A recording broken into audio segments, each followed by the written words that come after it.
আপনারা সবচেয়ে আপনাদের বিদ্রোহ করা উচিত, সামাজিকভাবে আপনাদের অসম্মানিত করা।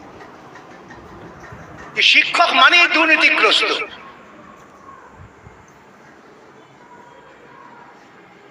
সেদিনকে আমাকে একজন বলছেন সে ব্যাংকে গিয়েছিল, বলে প্রথমে আমাকে বলতে হয়েছে আমি 2011-র আগের শিক্ষক। ঘটনা, তারপর নাকি ব্যাংক অফিসার তাকে ফর্ম দিয়েছে ফিল আপ করুন। ভাবুন তো কিভাবে অসম্মানিত হলেন আপনারা। আপনাদের চূড়ান্ত অন্ধ বিরোধিতা থাকতে পারে কমিউনিস্টদের সম্পর্কে, আমার কোনো আপত্তি নেই, ভালো, কেন অন্ধ থাকলে একদিন আলোয় আসবে, কিন্তু আলো থেকে যে অন্ধকারে চলে যাচ্ছে, গোটা শিক্ষা ব্যবস্থা থেকে ভেঙে চুরে তছনছ করে দেওয়া হচ্ছে। 2011-য় যে শিক্ষা এ রাজ্যের শাসক দল পেয়েছে, আপনারা দেখে থাকবেন, আমি বলি এরা হচ্ছে RSS এর শিখণ্ডী। আমাকে অনেকে জিজ্ঞাসা করেন কেন এই কথাটা বলেন, ভাই আমি যুক্তি বিশ্লেষণ ব্যাখ্যা দিয়ে বলি, আমি অন্যভাবে বলি না। 2014-য় মোদী ক্ষমতায় এসে নতুন এডুকেশন পলিসি যখন চালু করলেন 2020-তে, কি করলেন, যেটা শিক্ষার প্রতি রাজ্য সরকারের কোনো দায়িত্ব নেই, সরকার ছেড়ে দেবে। কেন JNU কি দরকার হবে? অশোকা ইউনিভার্সিটি কারা চালায়? বড় বড় পুঁজিপতিরা, আম্বানিরা চালাচ্ছে। বিশ্ববিদ্যালয় হবে আদানি চালাচ্ছে। তারা কেন চালাচ্ছে? এমন ভাবে শিক্ষিত করো যাতে তারা ভবিষ্যতে তাদের মুনাফা, সেই মুনাফাকে কি করে বৃদ্ধি করা যায় তার জন্য।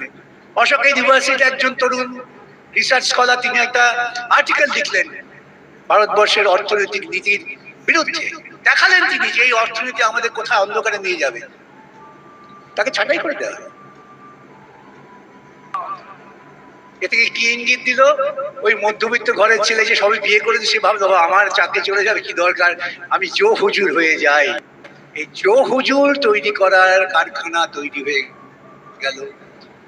তো আমরা দেখে বিলাপ করব, আমি আর বক্তৃতা দিল বিলাপ করবো, আমাদের করণীয় কি? আমাদের করণীয় কি? তার সংবিধান ঠিক করে দিয়েছে যে 5 বছর আমি যাকে দায়িত্ব দিয়েছিলাম সে কি আমার সংবিধান যে লক্ষ্য ঠিক করেছে লক্ষ্যমাত্রা যে কাজ করতে পেরেছে? যে না পারে চলবে। এত বড় দেশ, এত গুণী, লক্ষ লক্ষ গুণী মানুষ ছড়িয়ে আছে, তারা আসবেন না? গুণী মানুষরা আসবেন কি? আমরা রাজনীতিতে এমন লোকেদের আনবো যাদের বিরুদ্ধে সমস্ত রকম অপরাধের ইতিহাস আছে।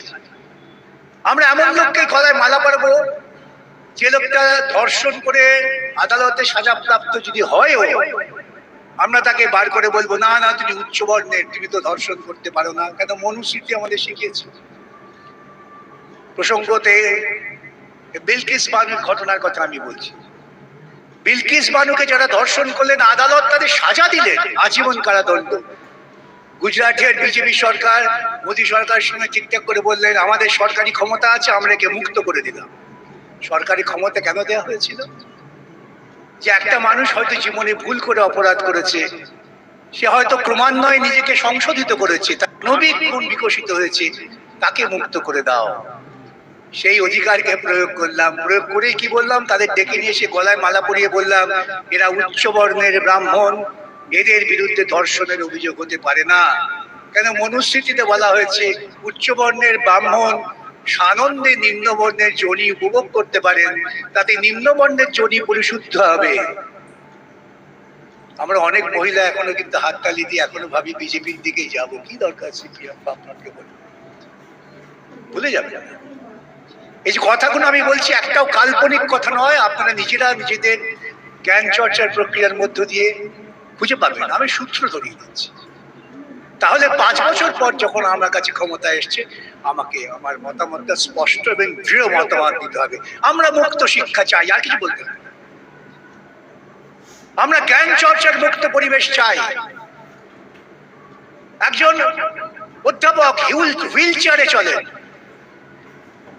তিনি রাষ্ট্রের সমালোচনা করেছেন বলে তাকে জেলে পুরে দেবে।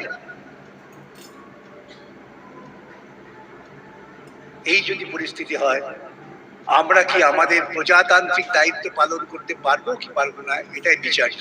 এখানে বলে শেষ করব, 3 জন যারা আছেন প্রত্যেকেই ব্যক্তি বনাম ব্যক্তি বলার চেষ্টা করছে, আদর্শ বনাম আদর্শ। রাজনীতিতে ব্যক্তি বনাম ব্যক্তি নয়। অভিজিৎ আমার অত্যন্ত স্নেহধন্য জুনিয়র ছিলেন, তিনি বিচারপতি হিসেবে অত্যন্ত গুরুত্বপূর্ণ কাজ করেছেন, সেই কাজের সম্মান আমরা দেব।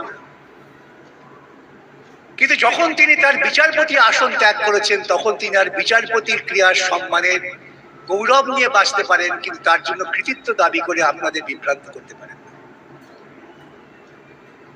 আমি প্রথম দিনই বলেছিলাম যে দুর্নীতিমূলক একটি দলের সঙ্গে নিজেকে সংশ্লিষ্ট করে কখনো দুর্নীতির বিরুদ্ধে লড়াই করা যায় না। আজকে ময়দানে তিনটি খেলোয়াড় আছে, তিনটি দল, দুটো দল দুর্নীতি মুক্ত নয়, একে অপরের পরিপূরক ভাবেই দুর্নীতির লালক পালক বিজেপি এবং তৃণমূল। আরেকটি দল যাদের আপনারা বলছেন শূন্য, তাদের গায়ে দুর্নীতির ছোঁয়া লাগেনি। দুর্নীতি কি? আমাদের ভারতবর্ষের সুপ্রিম কোর্টে আজ থেকে 10 বছর আগে বলেছিলেন যে দুর্নীতি একটা ক্যান্সার। যদি প্রশাসনে বা সমাজে দুর্নীতি থাকে তা ধীরে ধীরে গোটা সমাজটাকে ক্ষয়প্রাপ্ত করে মৃত্যুর দিকে নিয়ে যায়। আমাদের দায়িত্ব যদি হয় সমাজটাকে বাঁচানো, ক্যান্সার থেকে সমাজকে বাঁচানো, তাহলে দুর্নীতি সংশ্লিষ্ট দুটি দল তাদের পরিত্যাগ করতে হবে, পরিভাষায় আউটরাইট রিজেক্ট করতে হবে, ব্যক্তি না। ব্যক্তি হিসেবে সায়ন ভালো কি, দেবাংশু ভালো কি, অভিজিৎ ভালো এ বিচার করবেন না, বিচার করবেন এরা নির্বাচিত হওয়ার পর কোন আদর্শের প্রতিফলন ঘটাবেন।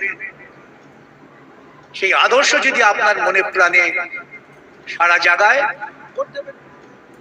আর যদি আপনার চিন্তার দিনে অবশেষে মনে হয় যে আমার কাজ তো দুর্নীতিকে লালন করা নয়, তাহলে দুর্নীতি যারা লালন করেন না তাদের ভোট দেবেন। ভারতবর্ষের বুকে স্বাধীনতা উত্তরকালের সবচেয়ে বড় দুর্নীতি হচ্ছে ইলেকট্রাল বন্ড। আপনারা জানলে অবাক হয়ে যাবেন, বেআইনি পথে দুর্নীতিমূলক টাকা রাজনৈতিক দলের পক্ষে পাওয়ার জন্য মোদী সরকার 3টি আইন, পাওয়া যায় 3টি আইন তারা সংশোধন করেছিলেন। কেন? সংসদে বিরোধিতা করার লোক কোথায়? পাশ করে দেবো আমরা, হই হই করে পাশ করে দেবো। আমি সংসদে বলেছিলাম তোমরা যে হই হই হর হর মোদী করছো, এটা হিটলারের পদধ্বনি গো। এটাও হিটলারের পদধ্বনি। আমার কণ্ঠ তোমরা বন্ধ করতে পারবে না, তোমরা যে পথে যাচ্ছ তোমাদের আগামী দিন বাঁচবার পথ থাকবে না। এই জায়গায় দাঁড়িয়ে কি দেখা গেল যে সবচেয়ে বেশি টাকা দুর্নীতিমূলক টাকা, যে কোম্পানি জন্মায়নি সে কোম্পানি টাকা দিচ্ছে। কার টাকা দিচ্ছে? তারপর আমার দুর্নীতির টাকা আমি ওর মারফত আপনাকে পাঠিয়ে দিলাম, কেউ খোঁজ করতে পারবে না, আইন তাকে ছুঁতে পারবে না। কাকে দিলাম? আমার পছন্দের রাজনৈতিক দল মোদিজিকে। মোদিজি কি করবেন? ওই দুর্নীতির টাকা নিয়ে আপনাদের প্রচারের মোহে বিদ্ধ করবেন, আপনাদের ঘুষ দেবেন তার কর্মীদের মধ্য দিয়ে। নির্বাচনের আগে কত টাকা লেনদেন হয় আপনারা জানেন, আমাকে বোঝাতে হবে না। আর কে পেলেন? মমতা। আমার কালকে একজন সাংবাদিক বলছেন আপনি মমতাকে দুর্নীতিগ্রস্ত কেন বলছেন, তিনি তো 1 পয়সাও নেন না। হাত পেতে পয়সা নেওয়াটা দুর্নীতি নয়, সিদ্ধান্ত করে অন্যায়কে লালন পালন করাটা সবচেয়ে বড় দুর্নীতি। আমি সিদ্ধান্ত করছি, কি সিদ্ধান্ত? যে আদালত যে সমস্ত নিয়োগকে বলেছে সম্পূর্ণ বেআইনি, সেই নিয়োগকে বৈধতা দিতে হবে। আদালত পারিনি, আমার ক্ষমতা আছে, আমি তাদের বৈধতা দেব, এবং যারা কিচিরমিচির করছে তাদের চাকরি দিয়ে দেব। একটা দুর্নীতি তাকে দমানোর জন্য আরেকটা দুর্নীতিকে লালন পালন করব। এর থেকে বড় দুর্নীতি কি হতে পারে বলতে পারেন? একটা গরিব মানুষ তার পেটের ক্ষুধায় সে হয়তো আপনার কাছ থেকে 5 টাকা 10 টাকা ছিনিয়ে নিয়েছেন, আমি তাকে অপরাধী বলি না। আমি তাকে অপরাধী বলি যারা তার ক্ষুধার অন্নটা কেড়ে নিয়েছে, তার যেটা প্রাপ্য সেটা দেয়নি। বঙ্কিমচন্দ্রের বিড়াল আপনারা বলেছেন, আমি শেষ করব। মৌতাতের দুধ বেড়াল খেয়ে নিয়েছে। বেড়ালকে জিজ্ঞাসা করা হচ্ছে এতে বঙ্কিমের কতদিন আগে, বেশ করেছে। খেতে না দিলে জোর করিয়া খাইব, কেন ওটা আমার খাদ্য, তোমার খাদ্য নয়। নমস্কার।